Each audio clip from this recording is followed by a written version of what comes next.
This is Moreno Valley Updates for June 22nd to June 28th. This is Steve. And this is Tyler. That's the first one without Danny. I know. Seems weird with just two people now. Yeah. For our driver of the week, I'm going to go with Jim Stone up in Salt Lake City. Jim, he's a, what's called a DJ? Yeah. Does DJing on the weekends. Sent me one of his sets that he did. It's pretty good. All right, for our new hires, we got two drivers start out in Buckeye, Isaiah Burden and Ernest Aliega. I might have messed that up. Yes, they were training this week. Today's their last day of training, so hopefully everything went good. You met those guys, right? Oh, yeah. Yeah, both seem pretty good. I mean, Ernest especially, man, he was born and raised in Phoenix, so it was like 115 out there, and the dude wasn't even breaking a sweat. Like, all right, he's pretty adapted to it. Where was him when I had that flat tire? Yeah, I know, honestly. That was that flat tire. That was a sweaty one, that's for certain. All right, for our birthdays,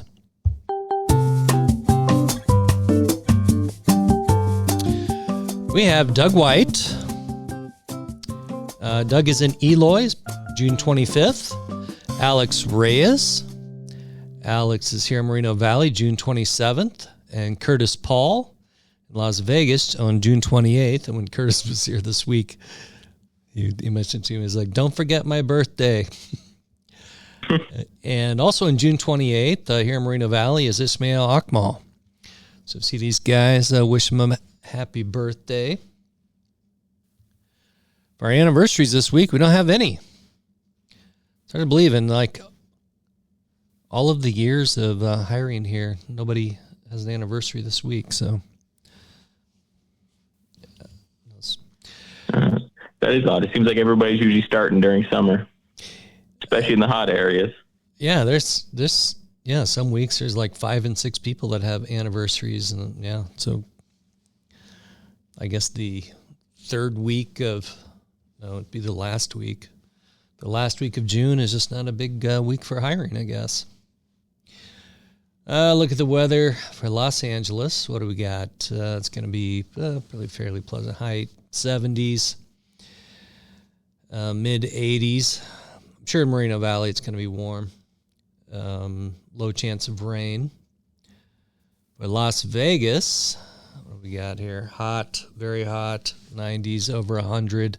0 chance of rain and sunny all week. I think we got everybody done with the heat-related illness training now. To look at the list. Yeah, we had one last I looked at it. I haven't checked them in a couple of days. But, yeah, all in all, good progress. Let's go to Phoenix. Yeah, Phoenix over 100 every day. No chance of rain. It's going to be hot. Did you you were in Phoenix this week. Oh yeah, I'm happy to be back in California. Didn't it hit like I don't know how people survive in those states. Yeah, stay inside, I guess.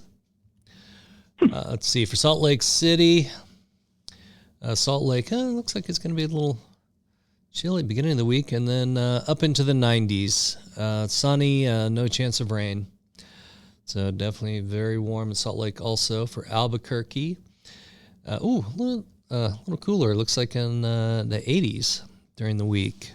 Pretty good chance of rain. Tuesday, Wednesday looks like thunderstorms. That's probably why it's cooling off. All right, so we can go to our injuries and accidents. I think we had something this week. Yep. For accidents, we're still going strong. We no accidents for this week. So great job with that, everybody. For injuries, we did have one injury. It was more of a straining injury. One of our hotter locations. It was just a back strain. The driver was moving the toe stack out of the way. Ended up catching one of the boxes and kind of caused a little bit of a strain on his back. So just a reminder for everybody, I mean, straining injuries during summer are usually the number one injury we do tend to get. That's why the hydration is pushed the most. So the biggest thing is make sure everybody's staying hydrated. A lot of those straining injuries come from later in the week. They generally always come later in the week because drivers get dehydrated.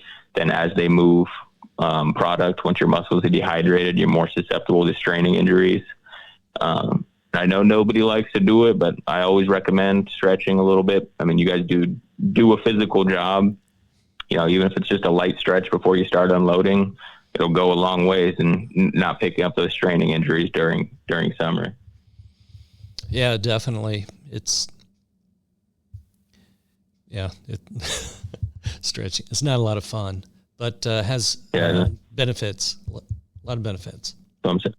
So I'm not asking for yoga back there, but maybe a quick stretch will go a long ways. Yes. So some good points there about staying hydrated, definitely. All right. What do you got for Smart Drive?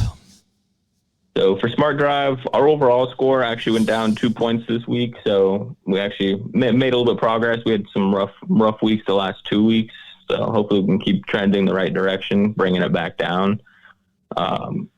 But the biggest thing I'll say for Smart Drive, one, I just want to keep going back over it. Don't forget, everybody, please watch your less than one following distance.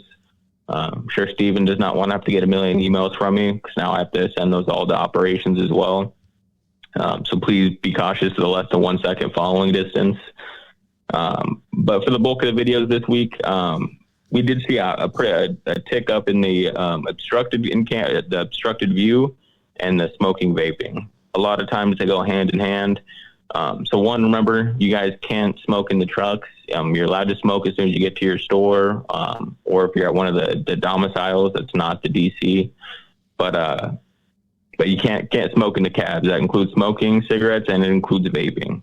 But the reason I say obstructed too is because normally when we get an uptick in one, we get an uptick in the other. A lot of guys that do smoke will try to block the camera with the visor so that way they can smoke. It actually works opposite because then the camera will pick you up for obstructing the camera view. And those videos actually come with more points than smoking vaping. So really it doesn't do you much good either way, blocking the camera. So please be cautious of that. Try your best to make it, or, take your smoke breaks at your stores, do whatever you got to do, but it can't be in the cabs.